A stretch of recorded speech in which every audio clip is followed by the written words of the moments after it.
2, 3, 4, microphone check. Check. Okay.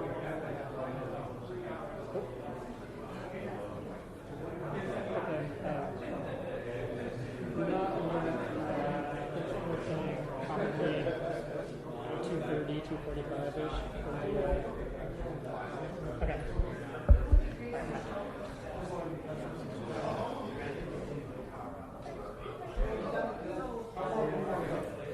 Right here?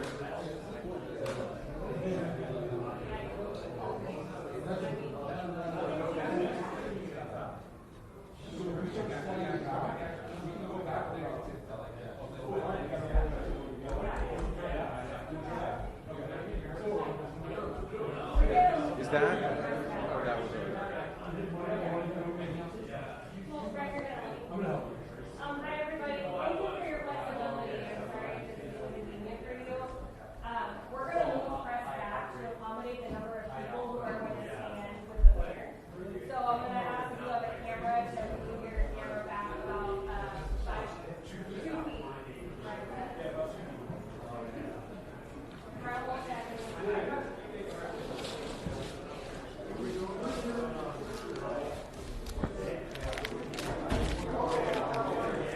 Okay, can you tell me 41 the podium, please? Testing. Let's hold it for a second and move them back. And then I'm going to use 1, 2, Brett's 3, 4. camera to figure out what will work.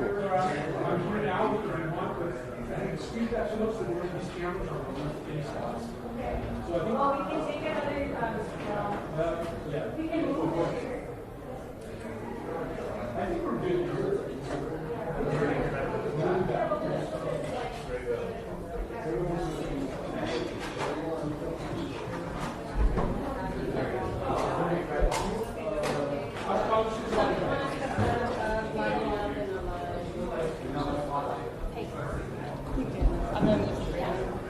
No, this doesn't happen without you.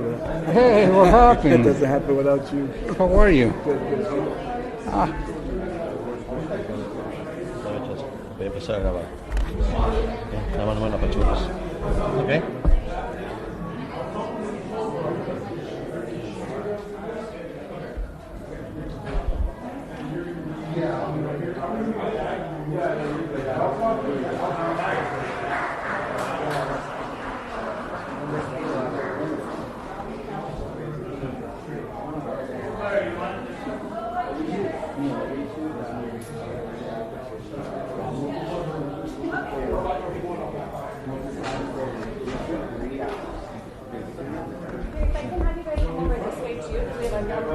Yeah, that way we start fulfilling it.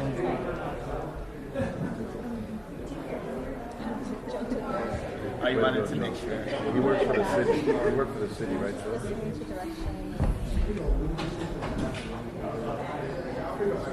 who do you want the podium?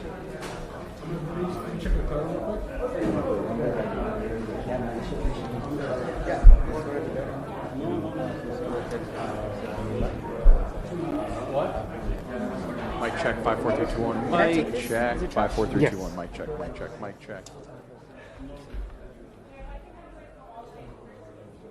Huh?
Check, check, 1 2 1 2. Testing 1 2. Check 1 2.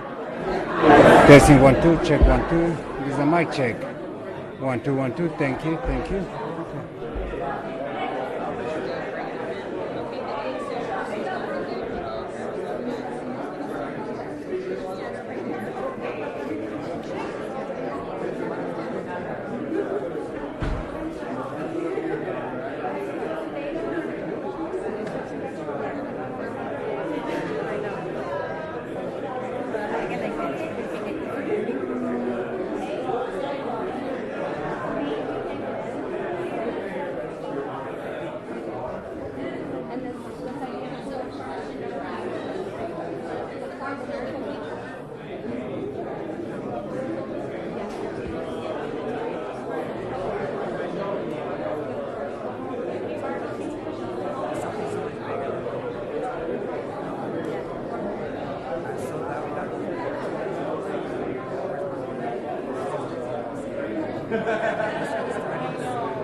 is that front? Love is that one right here. Okay, so folks, just stay where you are. Okay. Stay where you are. Next side.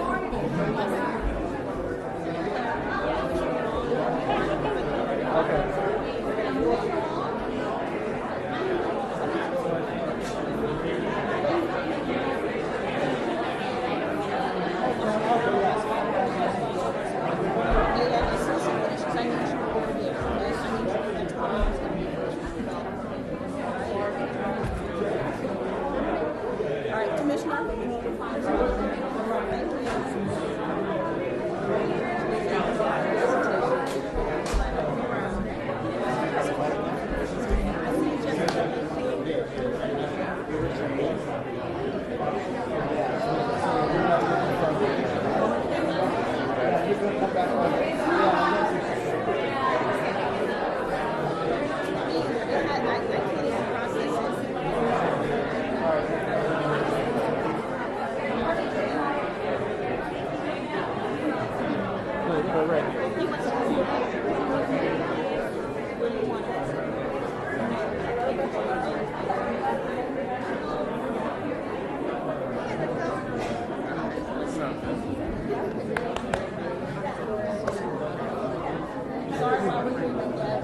Together.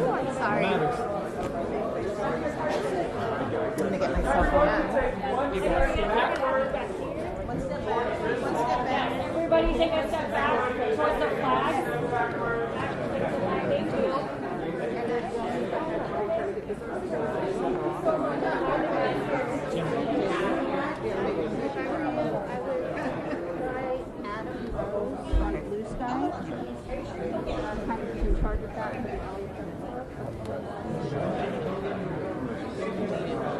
Excuse me.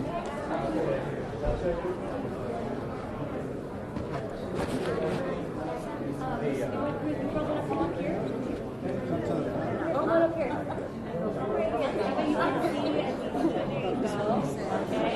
We're here.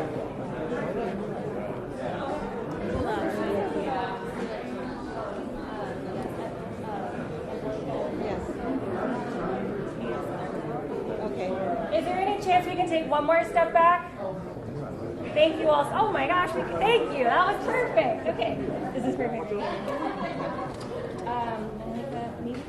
You want me to over here?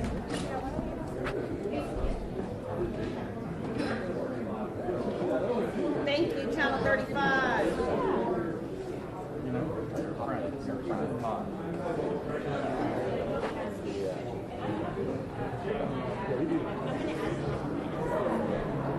Okay, all right.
be above the mayor. For once, I'll be taller than everybody. 3 minutes. Charging service.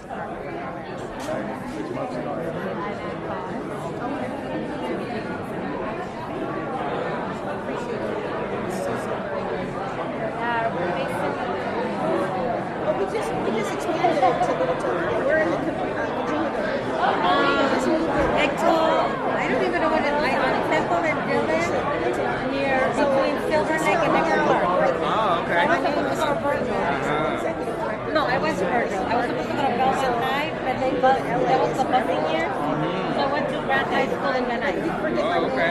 You all should get together. President of the Human Relations Commission. If there's anything that you want to find with the Houston Chiefs hosting a special Monday, right? So if there's All right, folks, 1 minute.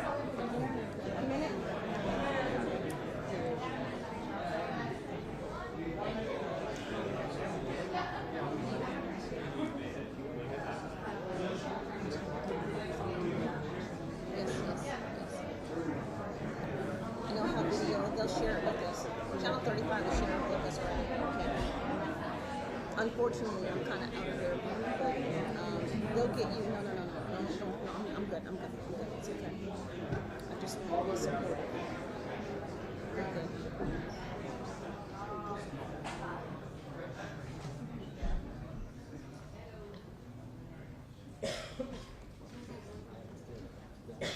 Give me, sir, get off the table. Come on, Edo.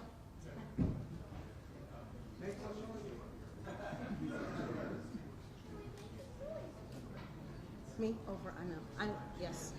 This is as close as I can get. All right, we're back.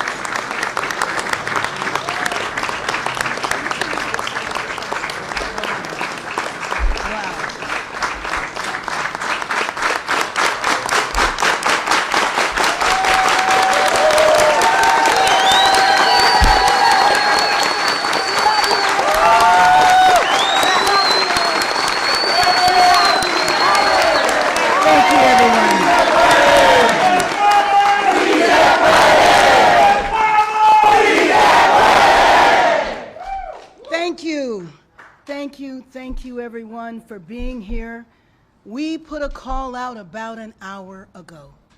And with this call, and I'm so glad that you are here as children, you came on a moment's notice because every single person standing here understands the gravity of this situation. That's right. And what we want to show to the world. You want to know Los Angeles? This is Los Angeles.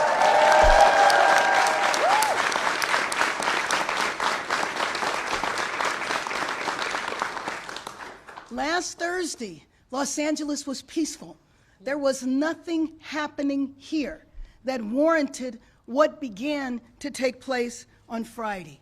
So today, I wanted to present a visual, one that Angelinos know, but I just want to make sure that the state, the country, and the world knows that this is Los Angeles. We are a city of labor. We are a city of businesses. We are a city of faith. We are a city of believers, and we are a city of dreamers.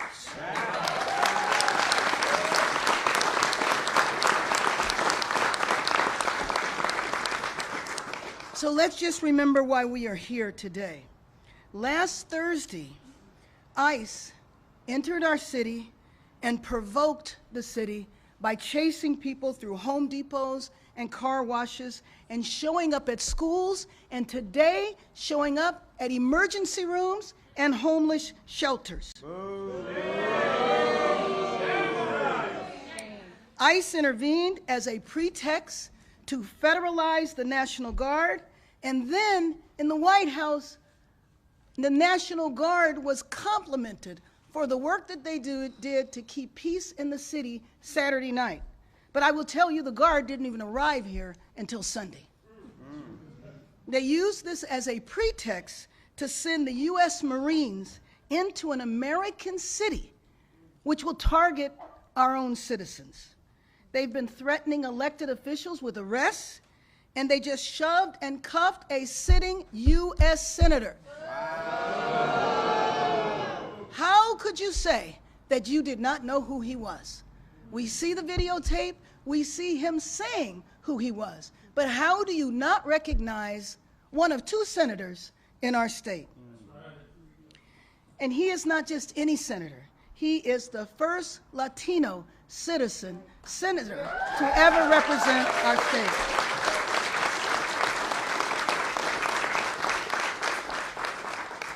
The images we have seen of our city over the past week, the rage, the vandalism, the looting, none of that is LA.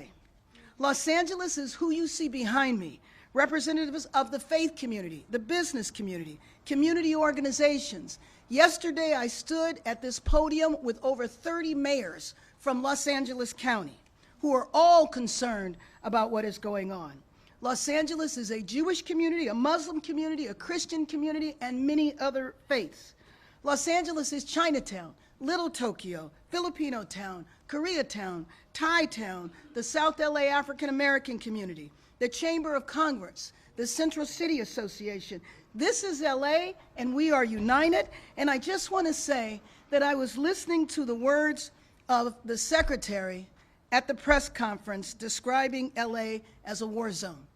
It is my understanding that she arrived here late last night, was here for a few hours today, and came to that conclusion. There's no one up here that sees Los Angeles like that. And I know as the press, you know this is not all of Los Angeles. This is isolated to a few blocks in a city that is over 500 square miles.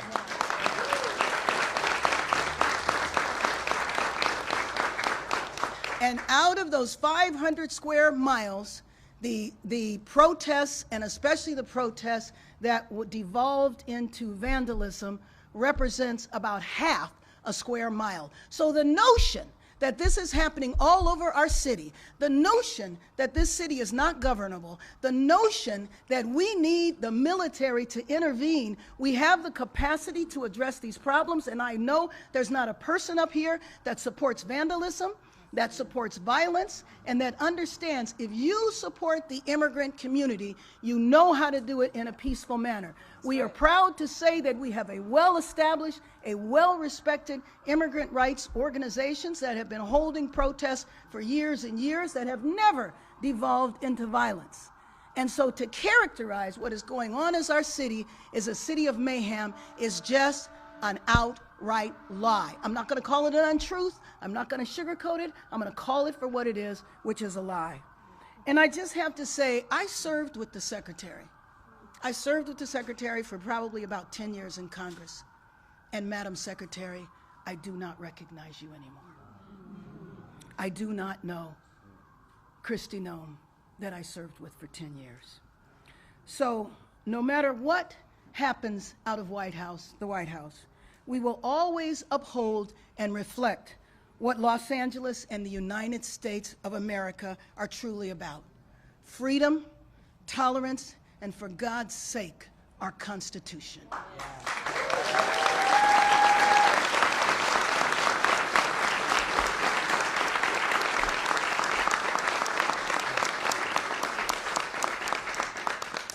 With that, I would like to introduce Angelica Salas, the Executive Director of CHIRLA, one of the most respected and established immigrant rights organization that has been in our city for over 4 decades and is known throughout the nation. And I want to ask you, Angelica, to talk about what the letter that you received this morning. Yeah! We stand with you. We stand with you. We stand with you. We stand with you.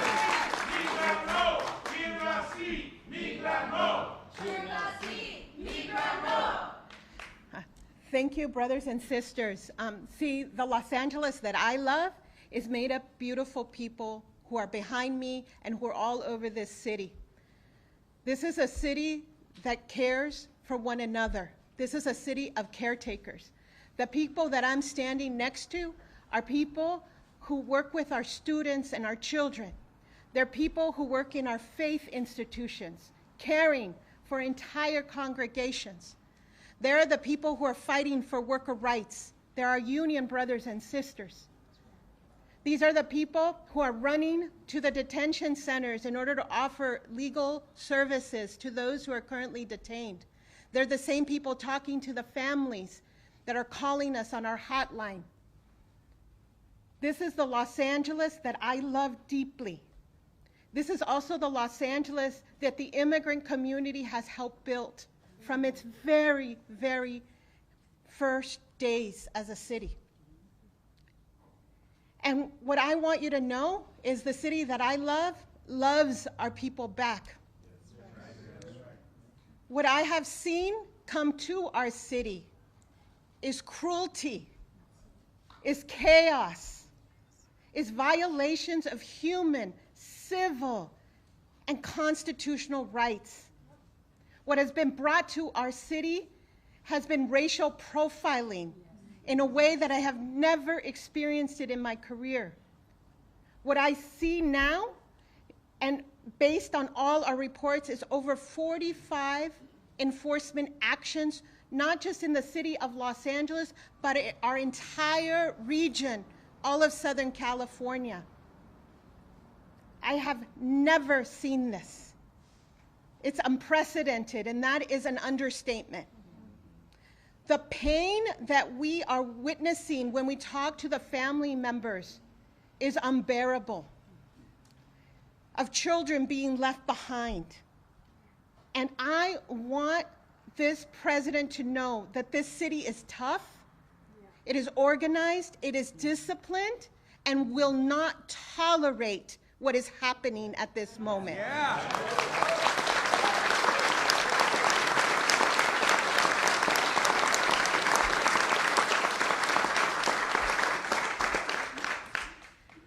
What was very clear to me this year was, at the beginning of the year, is that they were not just going after the immigrant community, but they were going to go after all the immigrant rights organizations that supported them.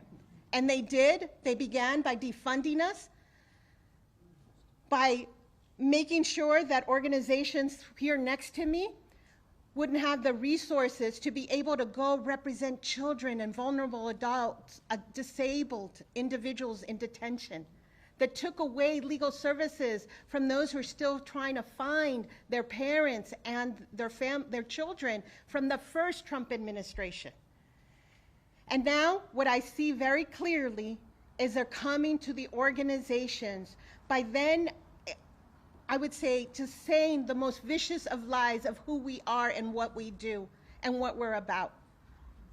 But the truth is the truth, and it's based on our actions. Not actions of this day, but actions of decades. That's right. And yes, we have received a letter from Senator Josh Hawley.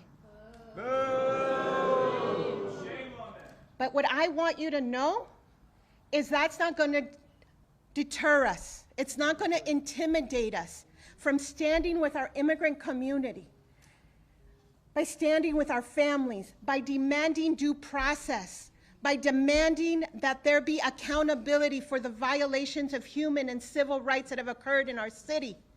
But I know I'm not alone. These are all the people who are here with me, and there's so many good people in LA, and we're gonna stand together.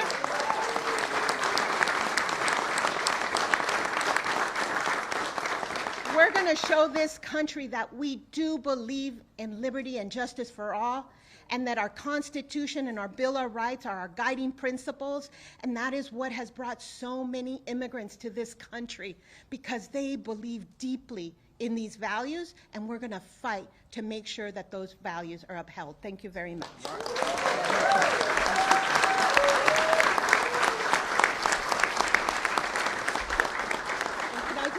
Thank you, Mayor.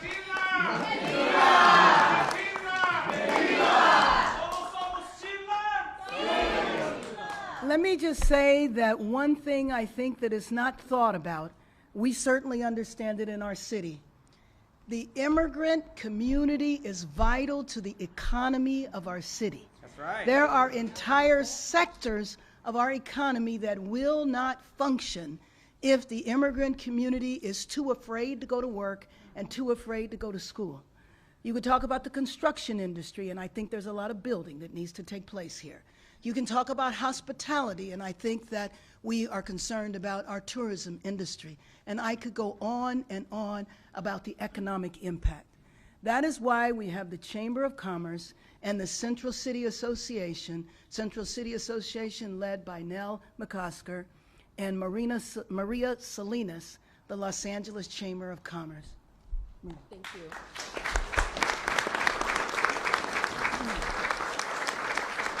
Thank you, Mayor, for your work. Angelica, thank you for your work and what you are doing in the front lines. On behalf of the Los Angeles Area Chamber of Commerce, I can tell you that we are deeply, deeply disturbed by all the activity that we have seen. And Mayor, you are right. We have a local economy here that is vibrant, but it's vibrant because of all our workforce. That includes our immigrant workforce that is here.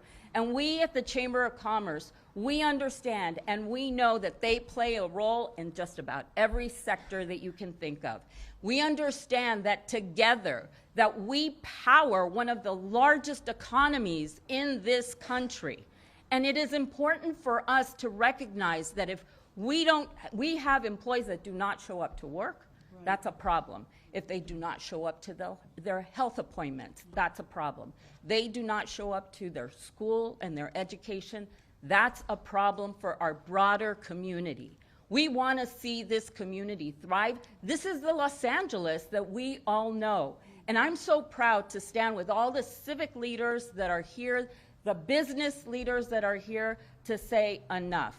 We need to de-escalate this. We cannot have what happened to Senator Padilla today. That cannot be the norm.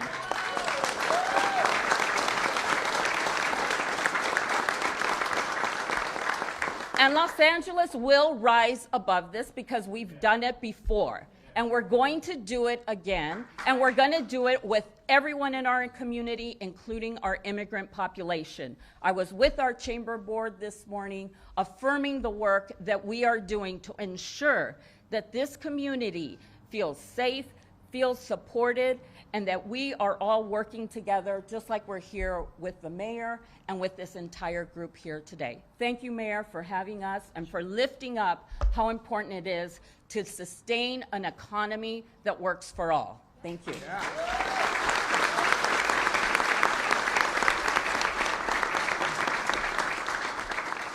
I started off my day meeting with representatives of the business community and the labor community, which plays a vital role in our city.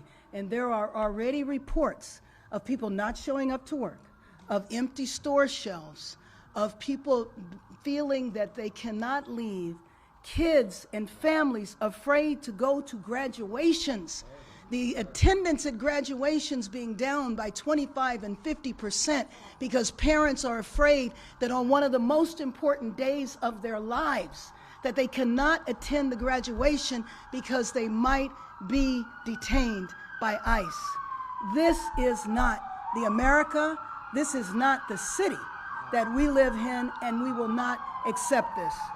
We are also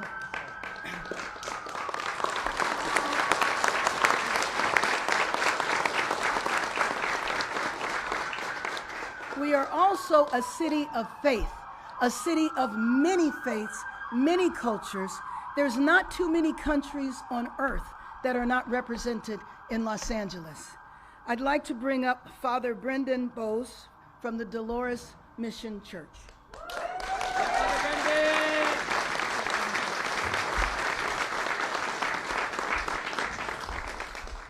Thank you, Mayor Bass. My name is Father Brendan Bussey. It's okay, Polish immigrants do strange things to their last names. As you said, I'm the pastor of Dolores Mission Church, and it was great to have you stand with the interfaith community. I hope you felt the interfaith community standing with you on Tuesday when we came into Grant Park to pray in peace, to pray for peace, to bring a presence of peace. And I know, as you mentioned, the children that are here and our families are feeling that this is a moment that is quite scary for many of us. But I stand here today to remind us that this is also not just a scary moment, but a sacred moment. This is a sacred moment where we as the city of Los Angeles stand up and recognize that there's two ways we can live, as if everything is sacred or as if nothing is. And we stand here today because we know that everything and everyone and every place is sacred. There are some in our government, as you know, as we have seen, that act as if nothing is sacred. Not our churches, not our schools, not our hospitals, not our shelters, not our homes, not our streets, not our parks, no place is sacred. And nobody is treated as if they were in this city by this government. And so I'm here to remind you that this is a moment where we have a choice to make. If everything is sacred, then we need to respect the dignity of all people, respect the rights of all people. We need to do everything we can to advocate and stand for that, and everybody in this room, I think, stands with us as we say that. I go to my school every day, and I hear things now that I don't ever want to hear. Children looking at me saying, "Father Brendan, I saw you on the news." That's something I never wanted to hear. But I asked one of those children, I said, "How did that make you feel?" And he said, thought for a minute, and he said, "Strong. I felt strong when I saw you up there." And that's what I want everybody to hear in the faith community, the civic community, the business community, the whole of Los Angeles. Then we stand together. Our children do not feel scared. They do not feel threatened. They do not feel worried about who's going to be home when they get back from school. They feel strong when they see us standing together. They feel brave when they see us acting in their name. They feel proud when they see people standing up for what is right. And that's what we do here today and always. As we said in the park on Tuesday, we will continue to be brave with our love, because that's what Los Angeles is. Someone at that action was there crying in tears, asking, "Where is my family?"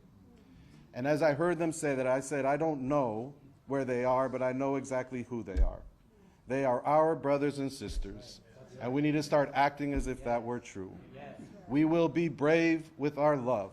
We will be brave with our love. We will be brave with our love.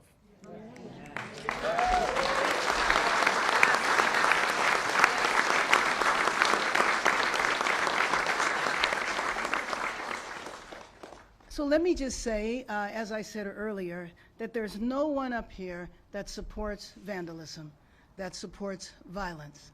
We have had to have a curfew in the city because we want to make sure that the downtown neighborhood and all the other neighborhoods are safe. But let me be very clear. We want peace to come to our city. The peace that we need to have happen needs to begin in Washington, and we need to stop the raids.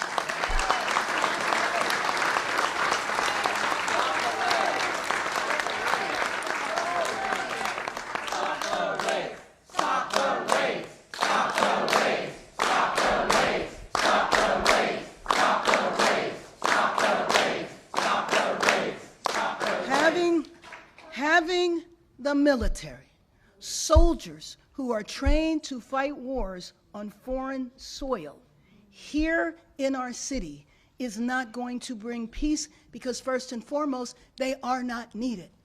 Second of all, federalizing the National Guard will not bring peace to our city. That is not, all that is going to do is provoke people and create and add to the sense of fear in this city. We know how to bring about peace, and peace begins with ICE leaving Los Angeles. Thank you.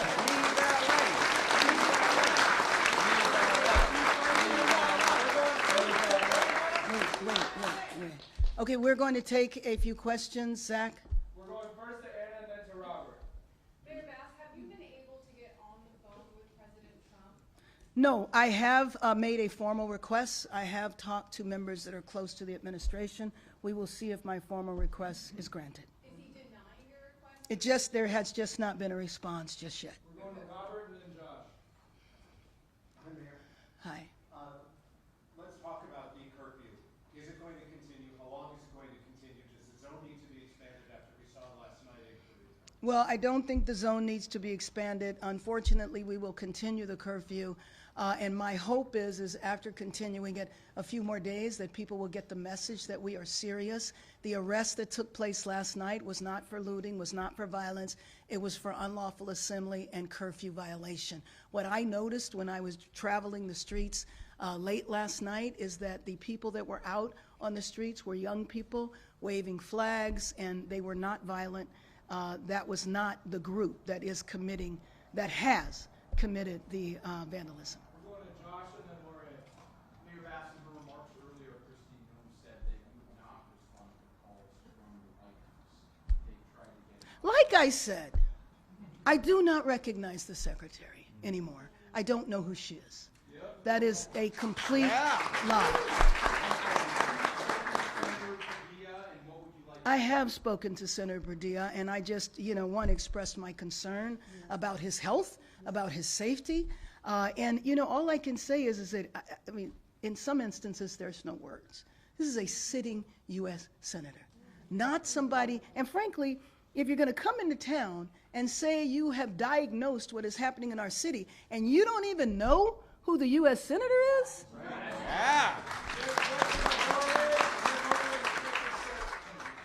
Mayor Bass, what is happening in the country, everybody is outraged.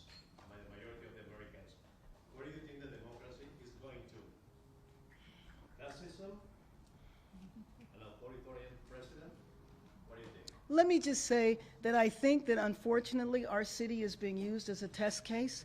I feel like we are a citywide laboratory to see what happens if Washington comes in and literally usurps the authority of the governor, usurps the authority of the mayor.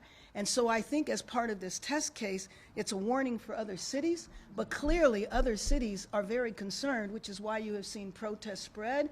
But I also know that there's a new mayor in Omaha, Nebraska.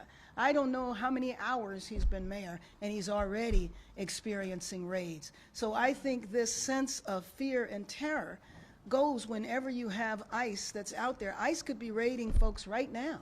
I was in a meeting with Angelica and some of the other immigrant rights leaders the other morning, and everybody's cell phones started going off. Why? Because they were being notified of raids that were taking place in front of schools. You might have heard me mention that my grandson's elementary school, there were ICE agents right out in front of that. We believe that it's because they thought it was a graduation that was taking place. And the violent criminals that they detained were 2 street vendors selling food.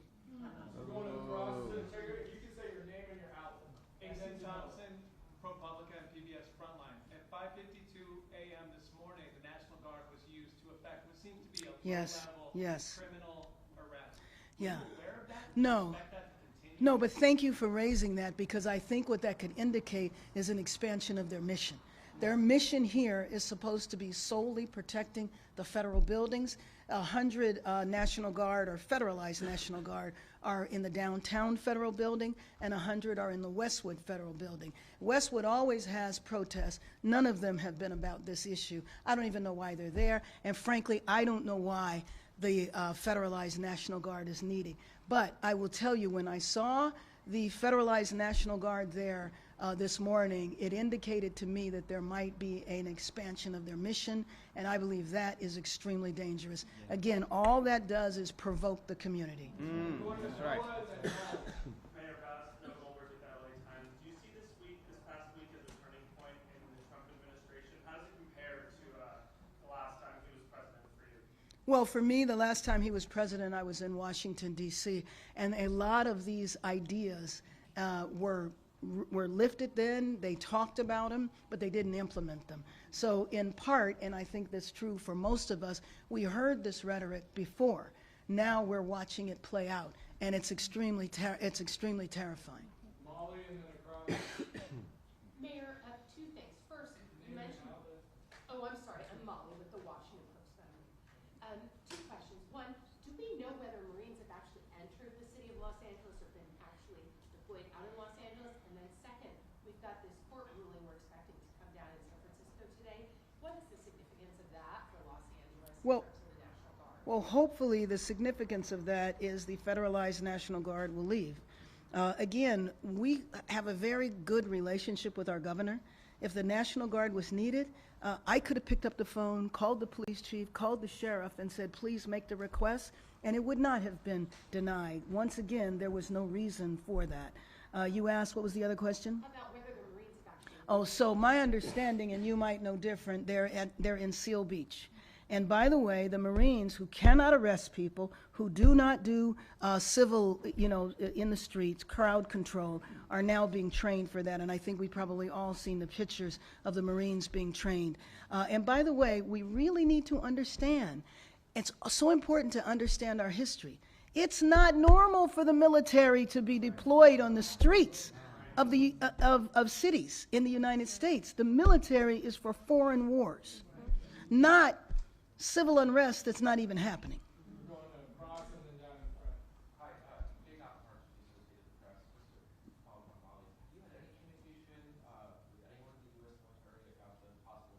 No, see, this is the thing about the military, about the Federalized National Guard, about ICE. There's no communication.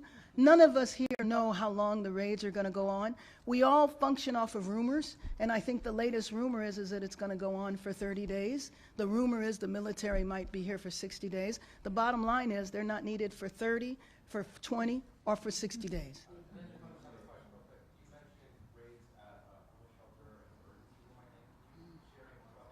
Well, what I know is that, and I don't know, do you know? Yes. Okay. So, especially every day that passes, our reports and the numbers of raids increase. They also increase in front of schools.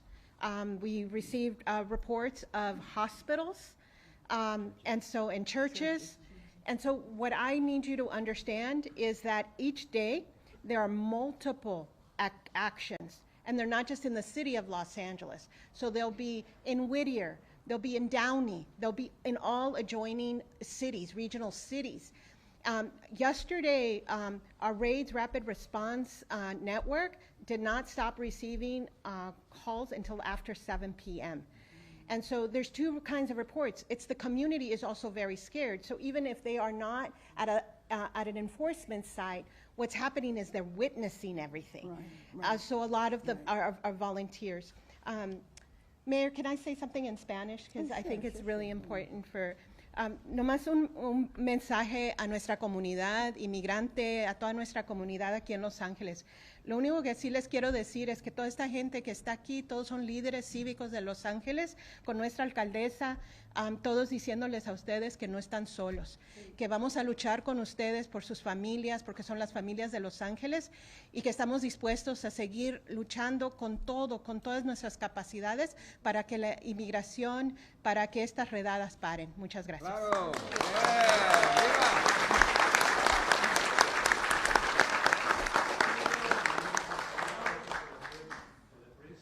Oh, sure, sure.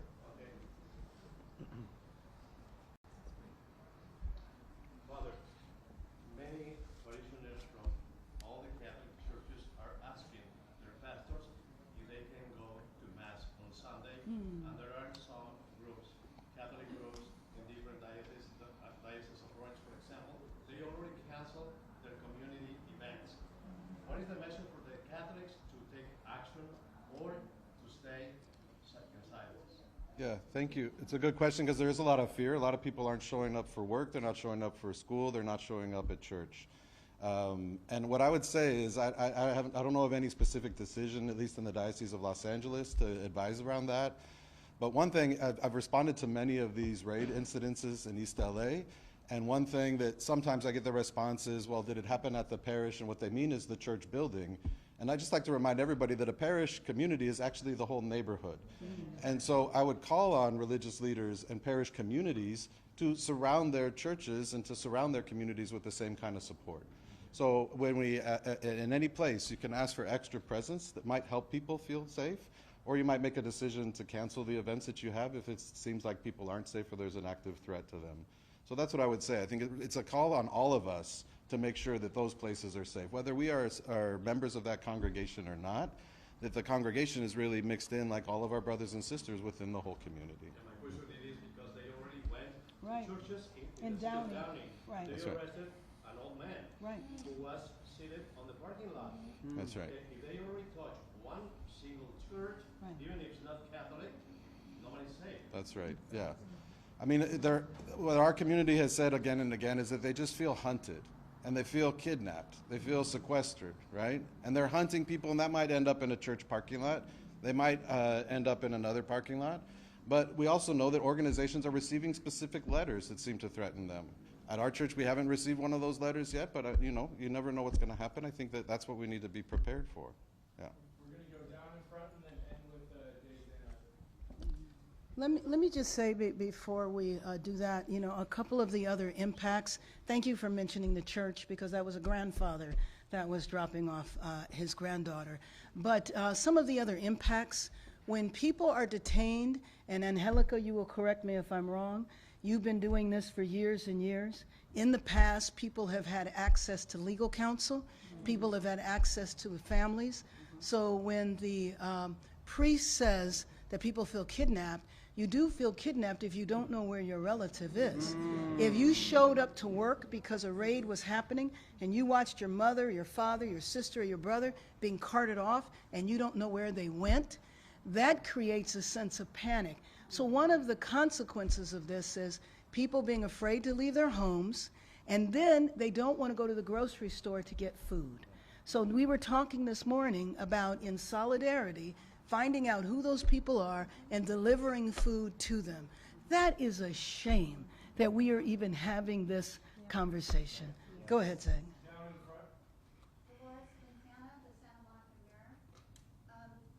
There's been a lot of talk about protests and violence and all that, but there is an issue with the LAPD who has been firing on peaceful protesters from point blank range. And they've also been deliberately firing bullets at rubber bullets or other types of so-called less lethal munitions at reporters. The Australian reporters who said it was like on camera. I know people who have concussions and wounds in their heads. And a New York Post reporter was shot in the neck. I think that something is not right here. And there's violence from the federal source, but all of this violence is not, it cannot be put on protesters. Protesters Right. are out there to Well, protect. Well, I'm sorry, and I might feel differently than other people here. I would draw a distinction between the people who are vandalizing buildings and who are, breaking in and looting. But let me just say that I have heard a number of accusations about the LAPD, and you can be sure that we will do an evaluation of all of it. Because one thing about our city, like a lot of other cities, just about everything is videotaped, including law enforcement and including people who are protesting. So I would draw a distinction between people who are peacefully protesting. So there will be an evaluation and an investigation into everything that happened, including the conduct of the police department.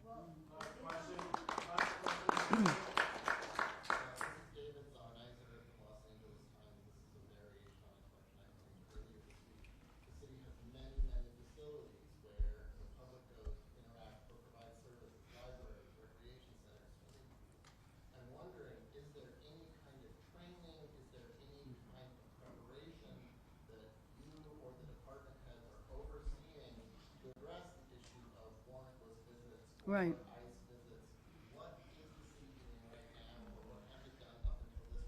Sure. Sure. Well, let me just tell you, prior to Friday, many city departments that interface with the public have been given the information, know your rights, the typical information that is passed out by immigrant rights organizations and the city. Now, having said that, we need to really ramp up.